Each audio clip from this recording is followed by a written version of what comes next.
I don't normally talk about Jim Henson or anything of that nature. Mostly because Delmar does that better than I can, and he watches them more than I do. But I still love Jim Henson's movies and everything. I do love the Muppets. I do love the creative writing that they go with and everything, and I just enjoy it overall. I do. Hell, whenever me and Delmar went to the Puppet Museum over in Atlanta, Georgia, we had a wonderful time there. You know, we had a wonderful time not only looking into the past Muppet, or not the mass... Warning, I'm going to be saying Muppets a lot instead of puppets, but I'm going to try to correct myself from time to time, so just to quickly warn you on that. But we saw the traditional puppet style that people would consider puppets, and we thought it was interesting just to see where it kind of evolutionized before we became the standard, which is Jim Henson's work, which is with like Sesame Street, The Muppets, and any other film that they have made. And it was fun just to look at it all, see the process it takes to make it, followed by the actual setup and everything like that, which I'll be sure to put the link down in the description below for you guys to watch it later on, because it was actually an interesting place to go to. It really was. I really enjoyed it.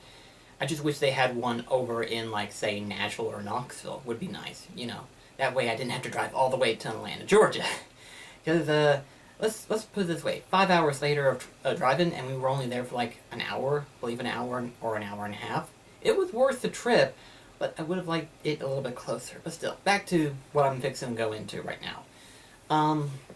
So, Jim Henson, a couple of months back, announced that he was going to make an adult-theming movie featuring puppets and stuff. Now, there's nothing wrong with the ideal concept. There really wasn't a problem with that. It's just the problem that this particular one had was that it was a little bit... I hope I'm using the word right, but it was using it a little too raunchy at times. Now, that being said, you know, majority of us was open-minded to this. We were like, okay, an adult theme puppet movie, you know? Maybe it's going to be darker theme. Maybe it's going to be an interesting idea. And then we heard it was going to be like a cop film or something. And it's like, okay, so it sounds interesting enough. It sounds like we can get behind it. And then we saw the trailers. Yeah, I'm going to tell you right now, the trailer was not oppressive for me. Some of my friends was kind of excited for it. They were like, oh, I might go see it in theater. Me and Delmar, we didn't even bother stepping into the theater. And before I get into it, it's probably a good thing we didn't step into the theater. Because me and Delmar, for record, I have never, then again, I hadn't gone to many movies, mind you. I never really watched that many movies in theaters. Especially nowadays. The last movie I saw in theaters was Pirate 5. That tells you a lot. I'm hoping Detective Pikachu will encourage me to go see more movies in theaters. I'm hoping. So the movie finally comes out on DVD and everything. So me and Delmar, we purchased the DVD. We invited a couple of our friends along because we were like, okay, we want to at least say we saw it to where we have an open opinion about it and everything like that. Because it's Brian Henson. It's Jim Henson's workshop and everything like that at its best. So we wanted to give them support in some form of way. We wanted to. So we were like, okay, well, we'll just invite some of our good friends and we'll watch it, you know? It won't be that bad, right? Well, Delmar didn't last very long. He just couldn't stand it after, like, I think we barely got past the 5-10 minute mark in the film and Delmar just walked out the room. And so it was me, Tommy, Brandon, and our friend Doug. We were watching it, and me and Tommy were both like, yeah, we're just done with this film. We just can't watch it. We just can't. And so we just ended up leaving entirely to do other things and stuff. And so when we came back, the film was still going, of course. And it was just 2 people watching it. And out of 5 people in that room, only 1 person actually loved the movie. Record, that's his type of humor that he likes. But still to a point, there was only 1 person out of 5 that actually liked it. The other three, who are me, Delmar, and Thomas, we're huge fans of the Muppets. And so were the other two, of course. But art, humor, and everything like that go in terms of, like, using puns to the best of their knowledge, to use humorous jokes and stuff like that, and creative writing and everything. However, one of our friends, Brandon, he's more critique towards films. He's more critique. If it's a film that he generally likes, he will praise it. But if it's a film that he's somewhat okayish, he will give it a fair assumption. If he hates it, he'll tell you why he hates it. He'll tell you why he hates it. But he said that this film was okay. It didn't do anything remarkable other than, like, the actual, like, edit handworks that they had done when it comes to puppeteering. Because at the end of the film, they showed how they did most of the puppets and stuff. Because some of us thought that it was, like, behind blue screen or whatever. That's not necessarily the case. There were actual puppeteers in the actual sets, but they were all dressed in green and stuff like that. So it's traditional editing at its finest, but presented in Muppet form to where it looked it really good. However, though, the process of going through it, I'm sure they had fun with it. I'm sure they had people who liked this type of humor and stuff like that. But for people like me and Delmar, this isn't the type of humor we usually grow towards. It's hard to explain it because I can't really represent it as, like, a film perspective, because me and Delmar just generally don't care much for this type of film genre, if you want to call it a genre, that is. But film genre of where they would use dick jokes and stuff like that to its fullest potential, and it's like, the bad thing is, some of these jokes kind of lasted a little bit longer than they should have. Like, they really, really sticked around what seemed like 10 minutes when really they were like a minute or two. It was kind of painful to watch at times. But then you had some creative ideal that came along with the film itself. Like, for example, the scene in which where they made glitter. Okay, hang on.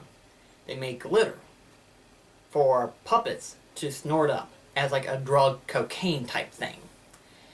It was actually kind of hilarious, actually. I thought it was actually kind of creative to some degree.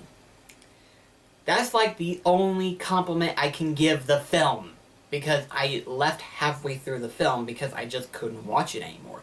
But generally, that part alone was probably the most interesting ideal, because it's like, hey, yeah, you've got your traditional drugs, alcohol, and stuff like that, but the way they present this was actually pretty interesting. For a Muppet, glitter is cocaine, and it's like, I actually kind of like it, because it's actually kind of funny, because for some people, glitter is considered to be the most hated object in the world. It gets everywhere, so to see a Muppet snorting glitter as cocaine was kind of humorous to me, but then after that it went back to being mad to So it's kind of, it's a weird transition, you know, the film going on, you were enjoying how the Muppets was roaming around the world and everything like that, and you were like, okay, this is actually really good, I like it. And then you go into, like, certain random aspects, being that of, like, a porn store. It was kind of hard to watch, it really was. After that, you then had, like, how the actual murders happen, which was hard to watch as well. And then it was kind of, it felt like you were going down a slope, but you were going extremely slow. And you were wondering when you would ever get to the end of it. And as soon as you hit the end of it, you're like, okay, good, it's almost over. And then you realize there's another slope down, and it's just as slow as ever. And it was just painful to watch, too. There's no better way for me to explain it. I'm sure there are other people who can promote this film better than I can, and by promote, I mean review it better than what I could. But still, to a point, today's video, I want to go ahead and kind of brush off what I recently discovered. So, recently, on a website called ToughPigs.com, which is a Muppet fans who grew up, and it basically talks about all news in general when it comes to Jim Henson's work, or any type of puppets whatsoever and stuff like that. And it's interesting, you've got all these different films that they talk about and everything like that. And then you talk about the news stuff that's coming out later on and everything like that. And they talked about this, and it's like, originally I would never have known what a Razzie Award is until I saw this. So for those of you that don't know what a Razzie Award is, a Razzie Award is basically where films that have the worst aspects gets nominated for. I'll repeat that again. I'll repeat it because this needs to be drilled into your head to realize this is actually a real thing. We have an industry of movies to where even if it did terrible, it will get an award. You will be awarded even if the film is at its worst. Oh my gosh, this is sad. But to know that Happytimes Murder, I'm sure this is not profitable to know. But, yeah, they got an award for being the worst of something. The record is not officially awarded, but these are nominees. It's hard to say when they will get the award, but they are nominated. And keep in mind, this is dated back to, let's see here, dated back to January 21st of this year. So it's been about a couple of days at the time of this recording. But, so real quickly, let's go ahead and look at this real quickly. You have Worst Picture. I only am aware of 4 of these out of the 5, but you got Winchester, Robin Hood, Holmes, and Watson. Now, the funny thing about Holmes and Watson, that was actually something that looked at interesting. I say interesting, because I'm not usually a fan of this guy's particular movies listing that he's in. However, I looked at the commercial and I was like, okay, this actually looks witty. I like witty. I like witty. You know, you try to be intelligent, but you make it in a comical form. I kind of like that. This was considered to be the worst picture, alongside the Happytimes Murders. I don't know who's Gotti? I don't know what Gotti is, because I never heard of that film, so there you go. But yeah, that was lined up. Robin Hood and apparently Winchester is considered to be worst pictures, which is probably not a surprise. They don't look generally interesting. But still, to be classified as a nominee for worst picture, that's not a good start. But then you have worst actress, which is Melissa McCarthy. I hope I pronounced that right. I really do hope so. For Happytime Murders and Life of the Party. She was in 2 different films, and she's getting worst actress.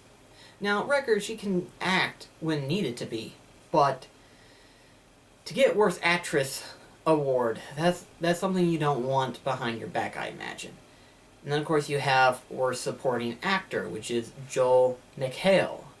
Again, I'm sure that's not what you wanted to be awarded, but you're gonna get it probably because you're alongside others.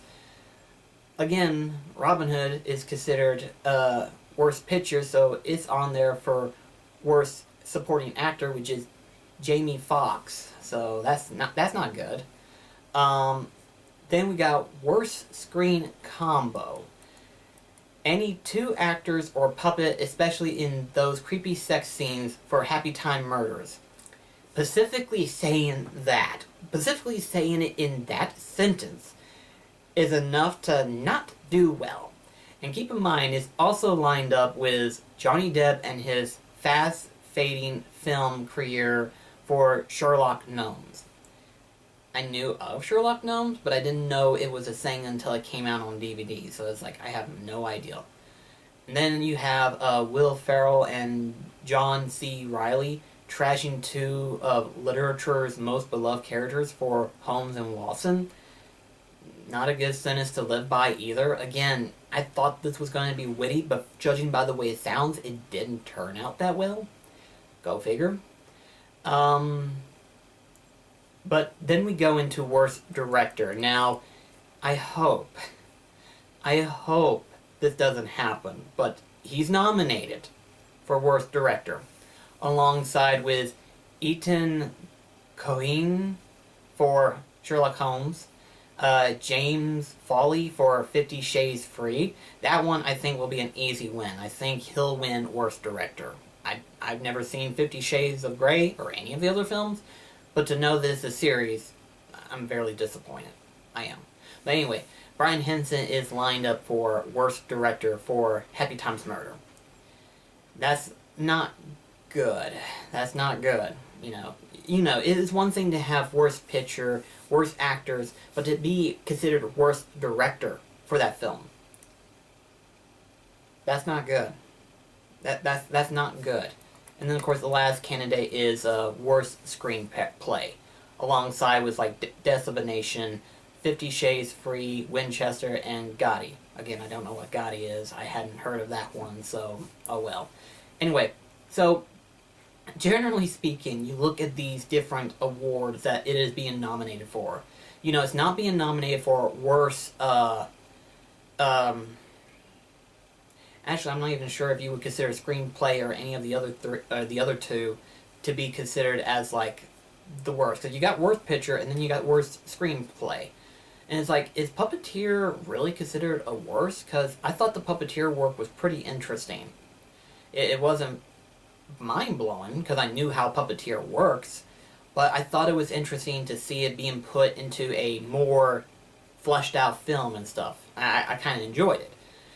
But for everything else in general, for example, being considered for worst screen combo, any two actors or puppets, especially in those creepy sex scenes, that's a sentence.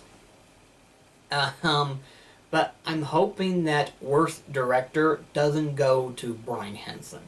I really hope that's not the case, because I would be afraid that would discourage me if I was nominated for worst director. I would be very discouraged. Unless you're James Foley, in which case he must love doing this type of film stuff. I don't know, but still, to a point. Yeah, I hope he doesn't get this one. And I hope... I'm going to be trying to be open-minded by this.